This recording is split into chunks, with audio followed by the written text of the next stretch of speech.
É tempo de partir para a análise aos temas que fazem a atualidade, com a presença de Jorge Paulo Oliveira, do PSD. Muito bem-vindo, muito obrigada por estar aqui nesta edição das 12. Gostava de começar com a questão do IRS, que é central na atualidade. Por que este recuo por parte do Governo e dos partidos que apoiam o Governo? O recuo que ocorreu deve-se ao facto de os partidos da maioria e o Governo procurarem estabelecer pontes que permitam um consenso com o maior partido da oposição, com o Partido Socialista. E este recuo à eliminação da dita cláusula de salvaguarda do tratamento mais favorável e que garantia que as famílias, nenhuma família sairia prejudicada, foi substituída por outras medidas, mas foi de facto eliminada e daí a expressão do recuo. Mas isso era também uma das críticas que o maior partido da oposição apontava, entre outras.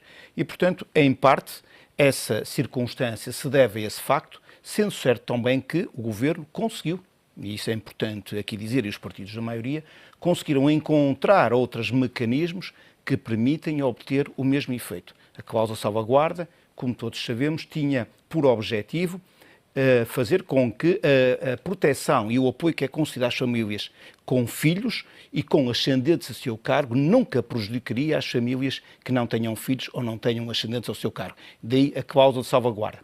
Foi esse objetivo que foi alcançado. Deixa-me perguntar, se nenhuma família saía prejudicada com o anterior modelo e que era uma das bandeiras desta revolução no IRS, como alguns observadores destas matérias até consideraram, o que é que leva o Governo a recuar? É só mesmo o apoio do PS? Não é verdade, não é só pelo apoio do PS, é que, de facto, este princípio era crucial, o Governo era a palavra de honra do Governo e da maioria de que este tratamento e esta salvaguarda teria que se alcançar, ainda que por outra via, mas nós sabemos que essa cláusula de salvaguarda levantava problemas sérios de operacionalização e punha em causa até, em parte, não no seu todo, mas punha em causa em parte aquilo que era o processo de simplificação fiscal que esta reforma também visa alcançar. Portanto, quando a mesma é eliminada, vai-se de encontro, ou procura-se de encontro, ou uma manifestação de vontade do Partido Socialista, mas não é só por isso. É porque se permite também, por outra via, alcançar o mesmo objetivo sem criar problemas em termos de simplificação fiscal. Porque sabemos que a cláusula de salvaguarda levantava problemas de operacionalização cujas soluções existiam, mas ainda não tinham sido encontradas. No entanto, há também quem diga, já de o Governo ter voltado atrás nestas matérias, vai prejudicar precisamente uma das bandeiras desta reforma do IRS, que era precisamente a simplificação. Afastar a complexidade, afastar o facto de serem as famílias a recolher as suas dívidas, a apresentar os seus IRS, a não ser tudo mais automatizado e mais simplificado. Não concorda com esta visão? Temos que concordar. Temos que concordar. A eliminação das deduções específicas tinha exatamente em vista a simplificação fiscal. E ela foi introduzida novamente as deduções específicas, agora com estas propostas dos partidos da maioria, naturalmente em articulação com o Governo, para obter o efeito de que as famílias não saiam prejudicadas. Mas a sua introdução agrava e onera a tal simplificação que também visa atingir. Portanto, é verdade, isso é um facto que nós não podemos negar. Mas consegue-se, por outro lado, evitar com que a cláusula de salvaguarda levantava maiores problemas de simplificação, levanta maiores problemas à simplificação que se visa atingir, que agora a reintrodução das deduções específicas. Mas foi a melhor solução e o melhor equilíbrio possível dentre os vários problemas que suscitaram nesta reforma. O que é que fica para si desta reforma do IRS? Para muitas pessoas esta reforma já nem pode sequer ser chamada de reforma. Não sei se tem também este entendimento sobre esta matéria. Não tenho. Tenho exatamente o sentido oposto. Eu acho que esta reforma é um passo em frente na tributação dos rendimentos em Portugal e introduz fatores de grande modernidade. Mesmo que sejam aqueles que também têm sido objeto de grandes críticas. Mas em que sentido? O que é que fica? O que é que fica do ADN? Repare, fica quase tudo. Porque se nós repararmos, qual é o principal, qual é a marca distintiva desta reforma? É a introdução do quociente familiar. Esta é que é grande, esta não é única, mas é a grande marca distintiva. É o seu principal pilar desta reforma. E mantém-se. E este quociente familiar visa exatamente o quê? Proteger as famílias, apoiar as famílias e proteger as famílias com um maior número de filhos, de forma a que pudesse, por essa via, de certa forma, contribuir para o aumento da natalidade, que é um dos principais problemas que o país enfrenta, e também procurar que as famílias procurassem obter junto do seu seio os seus ascendentes tivessem com maiores dificuldades, neste caso os avós, as avós, neste caso. E esta é que é a grande marca. Esta é a grande fator de modernidade, e eu acho que aqui é indiscutível que é um fator de modernidade na tributação dos rendimentos das pessoas singulares, e esse mantém-se. Mas mantém-se um conjunto de medidas que não foram alteradas, repare, medidas de simplificação fiscal, ainda que não na mesma dimensão, conforme já referi, mas que continuam nesta reforma, e continuam também nesta reforma outro conjunto de medidas que não têm sido muito valorizadas, mas que têm a ver exatamente com questões de mobilidade social, de mobilidade geográfica e até de mobilidade laboral, e nenhuma delas foi alterada com as propostas de alteração que os partidos da maioria, em articulação com o Governo, deram ontem entrada no Parlamento. Deixe-me perguntar-lhe se efetivamente o Governo teve essa preocupação de ir ao encontro das preocupações do PS, não alterar esse coeficiente familiar. Deixe-me perguntar-lhe se não é, à partida, esperar uma nega neste encontro de interesses entre os dois partidos. O PS já disse que, se o coeficiente familiar não cair, não há votação favorável. Mas se o Governo desistisse do coeficiente familiar, desistiria da reforma. Essa é que é a realidade. Eu percebo a argumentação e, enfim, respeito a argumentação do maior partido da oposição. Mas, de facto, o Governo não poderia desistir daquilo que era o seu fator de modernidade, a sua medida mais emblemática, não podia desistir do coeficiente familiar. Desistir desta medida é desistir de uma verdadeira reforma do IRS, da forma como o Governo pensou e os partidos de maioria apoiam. Dir-me-á, bom, mas se o Governo não desistir do ponto que é um ponto crucial para o Partido Socialista, de nada lhe valerá todas as outras medidas procurar ir ao encontro ao Partido Socialista, que depois não vai obter o acordo, considerando que o mesmo já anunciou que não votará favoravelmente se a cláusula não cair. Mas o PS apresentou uma alternativa a esta posição. Não foi bem recebida? Não, a questão não é ser bem recebida. A questão é que aquilo que o Governo entende que deve mudar de uma vez por todas na tributação, que é o coeficiente familiar, aliás, uma medida que existe noutros sistemas fiscais de outros países da Europa, nomeadamente em França, que julgo que até terá sido ele que foi introduzido. A maioria dos fiscalistas consideram que esta é, de facto, uma medida aceitável, ajustada. Diversas organizações entendem que este é o caminho a seguir se nós queremos também proteger as famílias e incentivar a natalidade. E, portanto, mas parece-lhe má a proposta do PS, que era manter o atual coeficiente conjugal e depois atribuir um valor de 500 euros por cada dependente. Fica um bocadinho acima das expectativas, efetivamente. Mas não consegue, não nos levará ao mesmo objetivo. Não entendo que essas medidas do Partido Socialista, por muito louváveis que sejam e respeitadas que sejam, não permitirão, de facto, incentivar de uma forma significativa aquilo que é as famílias e o aumento da natalidade. Não me parece, não vai de encontro, não destrutura toda a reforma. Não se trata de nenhuma reforma nessas circunstâncias. Essas medidas seria manter mais ou menos a mesma estrutura, e não obtendo aqueles efeitos que ela prevê. Mas também deixe-me dizer-lhe, eu creio, enfim, é uma opinião pessoal e vale o que vale, mas eu tenho sérias dúvidas que, mesmo que o partidos da maioria e o Governo deixassem cair a cláusula de salvaguarda, deixassem cair o coeficiente familiar, eu tenho sérias dúvidas que o Partido Socialista votasse a favor desta reforma. Porque o Partido Socialista tem arranjado sempre argumentos para não votar favoravelmente. E vou-lhe dizer aqui um muito simples. Quando esta reforma foi apresentada, eu próprio tive a oportunidade de fazer uma declaração política no Parlamento e convidando, naturalmente, os partidos da oposição e o maior partido da oposição para que fosse possível estabelecer um consenso em torno da reforma do IRS, pela importância que ela representava para os portugueses, para as famílias, para as empresas e até para os investidores estrangeiros. E a resposta imediata do deputado Eduardo Cabrita, que, enfim, me interpelou e adotou a posição do Partido Socialista, foi muito clara. Não há nenhuma reforma com o Governo, nem com a maioria, não há nenhum acordo para essa reforma se o Governo não deixar cair a sobretaxa adicional do IRS. Ou seja, se o Governo mantiver no Orçamento de Estado a sobretaxa, não há reforma nenhuma. Portanto, naquela altura era a sobretaxa, agora é o coeficiente familiar. Isso seria, do meu ponto de vista, enfim, posso estar enganado, mas se não fosse este o argumento, seria outro. Mas não lhe faz sentido, efetivamente, estes argumentos apresentados pelo PS no que respeita à progressividade? A reforma apresentada anteriormente não tem tanto em conta aquilo que são os rendimentos reais das famílias. As alterações que foram introduzidas vão de encontro a esse aumento da progressividade deste imposto. Ou seja, é de certa forma o Governo a admitir que o PS tinha razão. Sim, sem dúvida. Temos que o dizer com toda a clareza. Repare, enfim, eu digo isto também com toda a boa vontade.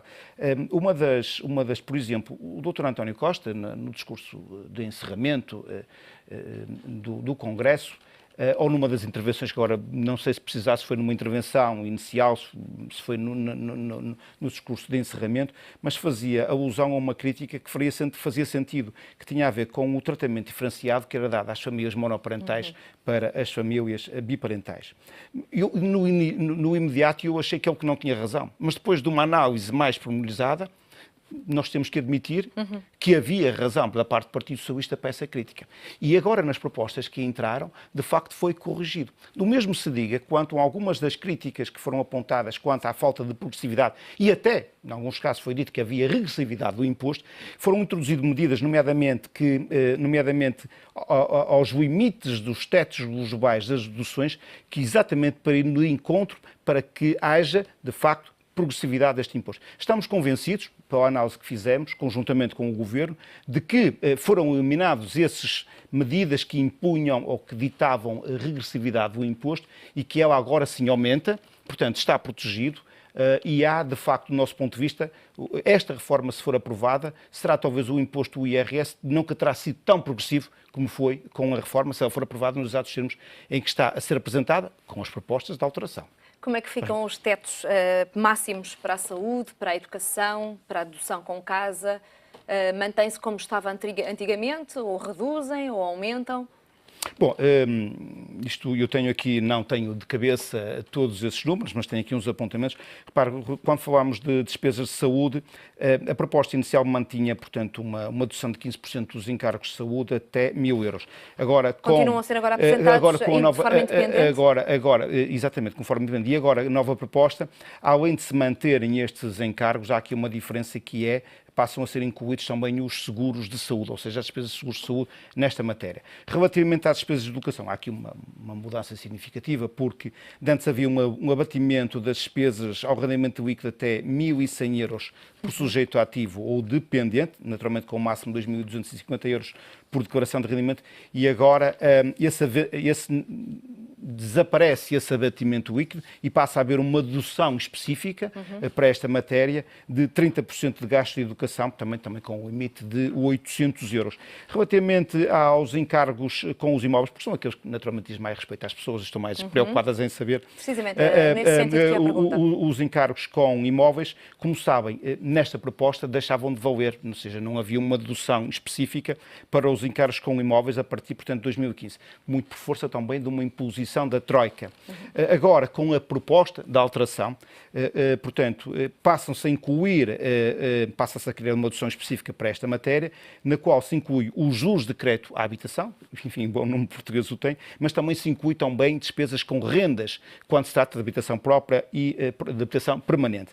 E, portanto, ao valor da renda são deduzidos 15% com um limite de 502 euros, e, portanto, depois vai variar em função do nível de rendimento. E quanto aos empréstimos das casas, que os portugueses, a maioria têm, os empréstimos das casas, portanto, haverá também uma dedução de 15% desses juros, não é da amortização de capital, é dos juros, também com um teto de 296 euros. Portanto, estas são as principais alterações que introduzem deduções específicas que tinham desaparecido e apenas mantendo-se relativamente à questão da saúde, que agora foi ampliada e há, portanto, esta introdução que visa obter o tal efeito de proteger todas as famílias e fazer com que ninguém pague mais de IRS no próximo ano. Pode-se garantir isso, como disse o Secretário de Estado dos Assuntos Fiscais, que nenhuma família sai prejudicada com esta alteração, a alteração que tinha sido apresentada antes? Não tenho razões para não acreditar na palavra do Sr. Secretário de Estado. E até saírem algumas simulações na comunicação social ou não?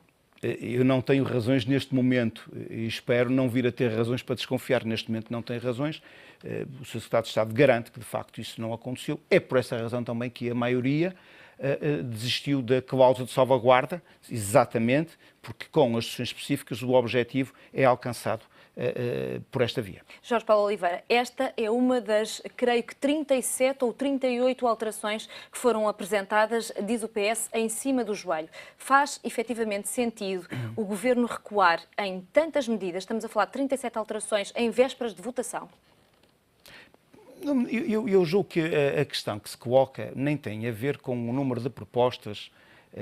Mas são muitas alterações para serem analisadas em tão pouco tempo. São 37, mas também devo dizer que nem todas as 37 são medidas, são alterações substanciais. Muitas delas, não é o grosso nem a maioria, muitas delas são alterações de redação, de vírgulas, de acrescentar do plural para o singular. Portanto, não tem nada especial. Outras são eliminação da cláusula de salvaguarda.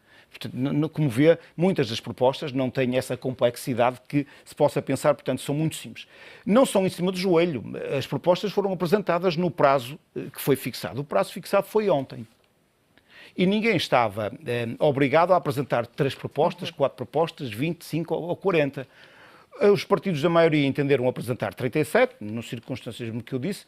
É verdade que com 2 horas de atraso sobre a hora limite, isso temos que o reconhecer, a hora limite era às 4h30, não era às 6h30 da tarde, e, portanto, é essa razão o Partido Socialista tem, mas não... Mas eu acho que aqui a questão, tanto do PS como por parte de alguns comentadores políticos, não tem que ver com mais 2 horas ou menos 2 horas. É uma reforma do IRS, que é tão importante para o país e que tinha sido apresentada como uma bandeira com tantas alterações de última hora. Constança Cunhissá foi uma das pessoas que falou sobre isto e disse que isto não é uma reforma, é uma atrapalhada em 3 atos. Discordo em absoluto. Reparem, os processos legislativos têm diferentes fases. Há uma fase de discussão na generalidade, neste caso até há uma discussão pública, que foi feita muito antes, há uma discussão na generalidade que ocorreu no seu tempo, ocorreu em simultâneo com o Orçamento de Estado, de certa forma pode ter prejudicado e prejudicou seguramente esta discussão de uma forma mais aprofundada, e há uma discussão na especialidade. E as discussões na especialidade são sempre muito curtas. Na maioria dos casos, os diplomas que entram no Parlamento são prazos extremamente curtos de apreciação. E este prazo é curto. Deveria ser mais longo. Era de salutar que fosse mais prolongado no tempo, e a resposta é positiva. Se tivéssemos mais tempo, não perderíamos nada com isso. Mas há aqui um problema. E há aqui um problema que nós não nos podemos esquecer dele. É que estas medidas têm que entrar em vigor no dia 1 de janeiro de 2015. E isso não se compadece com o tempo. Ou seja, o tempo que temos para que isso possa ocorrer implica que a discussão na especialidade, as aprovações se façam neste período. Repare, para quem não acompanha o processo legislativo, nós vamos ter que fazer o quê? Há a votação hoje, espero eu, destas propostas. Não vai ser adiada? Eu julgo que haver adiamento, a reunião da Comissão de Orçamento e Finanças está a decorrer neste momento. Não tem nenhuma informação? Não tem informação, mas julgo que poderá haver uma outra circunstância. Poderá haver a discussão destas propostas ser feita não nesta reunião que está marcada para o final das manhãs, que está a decorrer neste momento, mas para o final do dia de hoje mesmo. Ou seja, haver aqui um período de mais algumas horas para reflexão sobre isto. Mas não sei se isso vai ocorrer, mas sei que é uma das propostas que a maioria apresentará à oposição. Não votamos agora, mas votamos ao final do dia. Isto porquê? Porque, eu peço desculpa, é importante dar esta nota. Porque o dia 1 de janeiro de 2015, para entrar em vigor naturalmente ao mesmo tempo que o Orçamento de Estado e para produzir efeitos no início do ano civil. Mas nós temos ainda que fazer o seguinte, depois da aprovação na especialidade, estas propostas de lei, têm que ir à votação final global no plenário, ou seja, sexta-feira, que é o dia em que se vota, é sexta-feira. Até sexta-feira nós temos que votar isto. E porquê depois de sexta-feira? Porque depois de sexta-feira há ainda a redação final de todos os artigos, das vírgulas, dos pontos finais, pontos parágrafos, portanto, de toda esta articulação, uma chamada redação final, que tem que ser aprovada pela Comissão de Finanças quando? Na próxima quarta.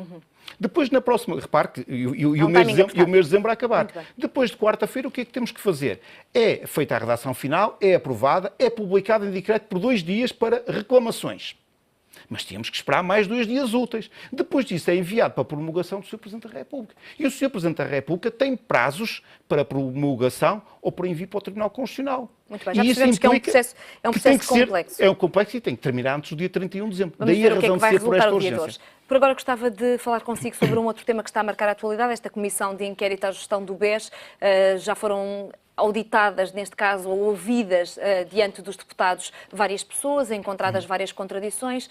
Qual acha que vai ser a conclusão de todas estas contradições encontradas entre o Governador do Banco de Portugal e aquilo que diz a Ministra das Finanças e aquilo que vem dizer o Presidente da KPMG? Vai haver alguma consequência? Eu tenho que fazer um registro prévio nas minhas declarações. Eu faço parte, sou membro efetivo desta comissão de inquérito e isto faz com que eu tenha não só deveres de sigilo em algumas matérias, de confidencialidade noutras, até de sigilo bancário, apesar de não pertencer à banca, mas estou adstrito a esse sigilo, por um lado, e portanto naturalmente respeitarei, mas independentemente desse dever jurídico, desses deveres de natureza jurídica, há deveres de natureza ética. Eu julgo que tem que ser muito contido, e espero que me perdoe, mas tem que ser muito contido nas observações e nos comentários que faça acerca desta matéria, exatamente por pertencer à Comissão. Portanto, eu julgo que há aqui um dever ético da minha parte que eu devo observar. Isso, naturalmente, não me impede que eu possa fazer um ou outro comentário, mas este registro prévio eu tinha de fazer antes das declarações. Bom, este é um processo extremamente complexo. Está longe de estar terminado. Nós ouvimos algumas entidades, naturalmente as mais significativas no âmbito da supervisão e da auditoria e da parte do Governo. Vamos entrar numa fase que é crucial, que é a audição, enfim, dos principais responsáveis por este descalabro, porque os principais responsáveis por este descalabro nunca será seguramente nem a supervisão, nem o Governo, nem os auditores, mas sim aqueles que integravam os conselhos de administração e praticaram atos de gestão, alguns deles de gestão danosa, ou de gestão pouco cuidada ou pouco ponderada, isso a Comissão o determinará. Há contradições, por vezes, entre, como já nos apercebemos, entre as diferentes entidades. Às vezes essas contradições não são tão significativas como possam parecer, porque às vezes o que há é percepções diferentes da realidade daquilo que ocorreu. Há reuniões em que ninguém nega que ocorreram em determinadas circunstâncias, mas tiraram conclusões absolutamente diferentes do teor dessa reunião. E, portanto, aqui não há nenhuma contradição, mas, de facto, uma percepção diferente daquilo que ocorreu. E isso, não, há também contradições, nomeadamente relativamente à informação. Quando é que a informação chegou a Bruxelas? Quando é que o Banco de Portugal foi informado sobre os prejuízos por parte da KPMG? Isso mesmo foi apurado ontem. Sim, eu não disse que não há contradições. Muitas delas, as contradições são mais de percepção do que propriamente uma contradição real. Mas não disse que as há, porque as há. Bom, como é que vai terminar toda esta comissão de inquérito? Não sei. Vai terminar com certeza com um relatório de muitas páginas. Vai terminar com um relatório de muitas páginas, centenas de páginas, que serão seguramente centenas de páginas, centenas de conclusões. E depois, o que é que se faz com essas conclusões? De que é que serviu este tempo todo e mais de cerca de 150 pessoas ouvidas?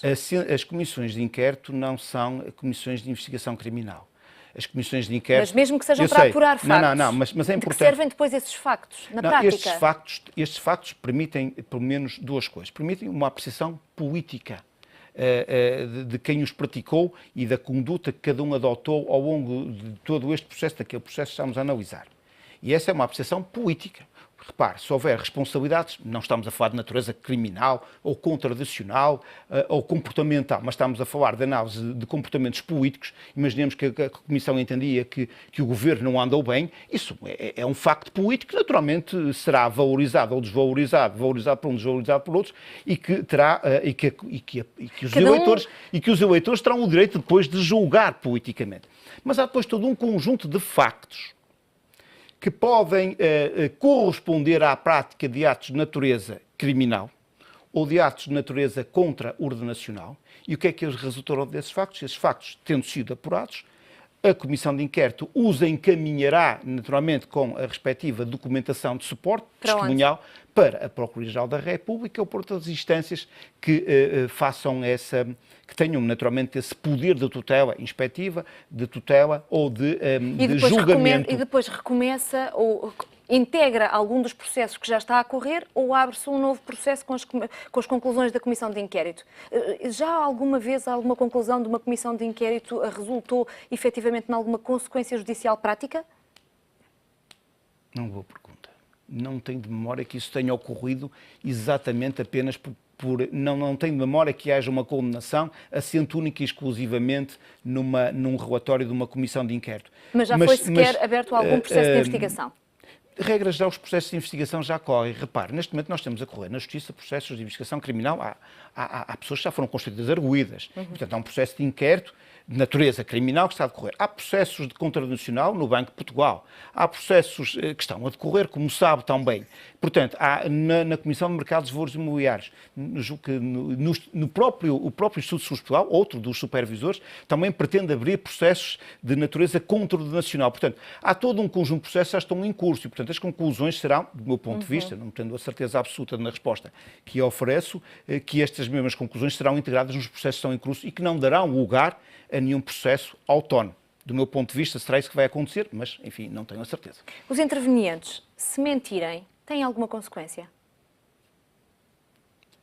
Se mentirem aos deputados, no âmbito desta comissão de inquérito?